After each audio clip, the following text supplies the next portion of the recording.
اس کی سب سے بڑی طاقت ہاتھیوں کو سمجھا جاتا تھا۔ جیسے ہی ظہیر الدین بابر نے پہلی بار ہندوستان میں توپیں لائی تو توپوں کو لانے کے بعد ان کے ہاتھیوں نے جب اتنا بڑا دھماکہ سنا تو وہ بگڑ گئے، اور بگڑ جانے کے بعد انہوں نے اپنے ہی لشکر پر چڑھائی کر دی، اور یوں ابراہیم لودھی کو ایک بڑی شکست کا سامنا ہوا، اور 1526 میں مغل سلطنت کا آغاز ہوا۔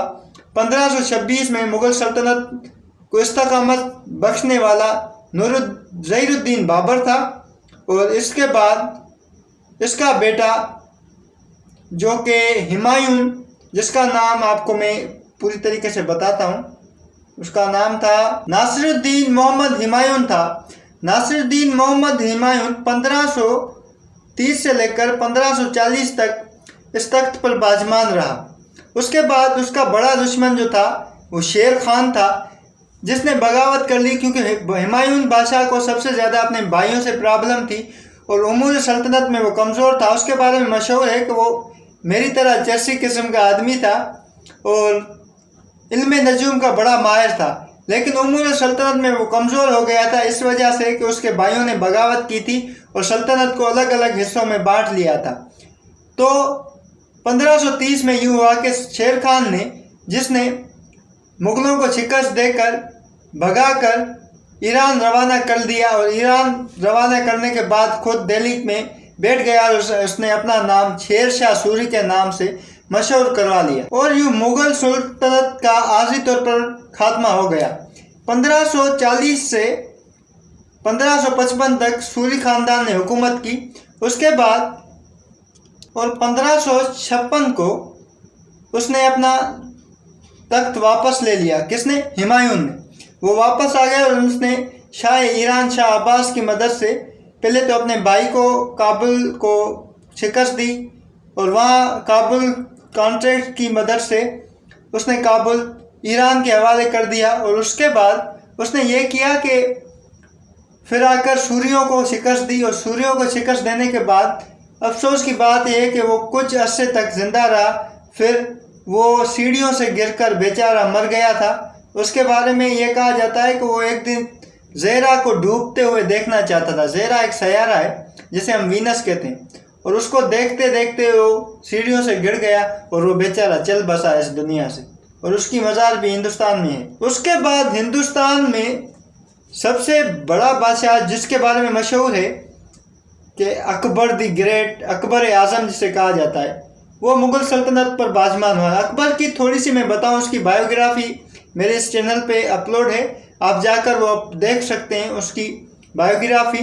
تو اکبر کے بارے میں کہا جاتا ہے کہ وہ سندھ کے ایک چھوٹے سے گاؤں عمر کوٹ میں پیدا ہوا، بلکہ میں آپ کو کہوں گا کہ آپ میرے چینل پہ جا کے اس کی مکمل طور پر بایوگرافی دیکھ لیں۔ بہت چھوٹی ہے لیکن آپ کے لیے بہت فائدہ مند ثابت ہوگی کہ آپ اکبر کے بارے میں بہت کچھ جان سکیں گے۔ دوستو، اکبر 1556 سے لے کر 1605 تک حکومت کرتا رہا، اور اس نے اپنی حکومت میں سب سے زیادہ استقامت بخشا۔ اس نے ایک نیا مذہب بھی ایجاد کیا جس کا نام دین الہی ہے۔ اس نے اس مذہب کے نام پر اس نے اپنی پوجا بھی کروانا شروع کی، اگر میں غلط نہ ہوں تو، کیونکہ لوگ اس کی پوجا کرتے تھے۔ اس کی 49 سال یعنی کہ 50 سال حکومت میں اس نے اپنی قوم یا ملک کے لوگوں کو، سلطنت کے لوگوں کو اپنا دیوانہ بنا لیا تھا۔ اکبر نے سندھ، پنجاب، بنگال، چتور، چنوڑ، بہت سارے ایسے علاقوں کو فتح کیا جو پہلے مغل سلطنت کے حصے میں نہیں تھی۔ اکبر کے پاس دو طاقتیں تھیں، ایک جنگ کی مہارت اور دوسری طاقت تھی شادی کرنا۔ شادی کرنا ایسے کہ اس نے چتور، چنوڑ اور بہت سے راجپوتوں کے ساتھ شادیاں کی، ان سے ان کی بیٹیاں لیں، ان سے رشتہ قائم کر لیا، اور باقی جو لوگ تھے ان کو، یا باقی جو سلطنتیں تھیں ان کو طاقت کی زور پر مارتا گیا اور ان کو شکست دیتا گیا، اور یوں بیچارہ اکبر بھی چل بسا، اور اس کا مقبرہ بھارتی شہر سکندرآباد آگرہ میں موجود ہے۔ اکبر کے بعد اس کا بیٹا نور الدین محمد سلیم، جس کا نام شہزادہ سلیم تھا، کہتے ہیں کہ یہ اکبر کا بہت پیارا بیٹا تھا، کیونکہ پہلے اکبر کو بیٹا نہیں ہو رہا تھا، لیکن خواجہ معین الدین چشتی کی دعا سے اس کو بیٹا ہوا، اور وہ اسے پیار سے شیخو جی کہہ کر بلاتا تھا۔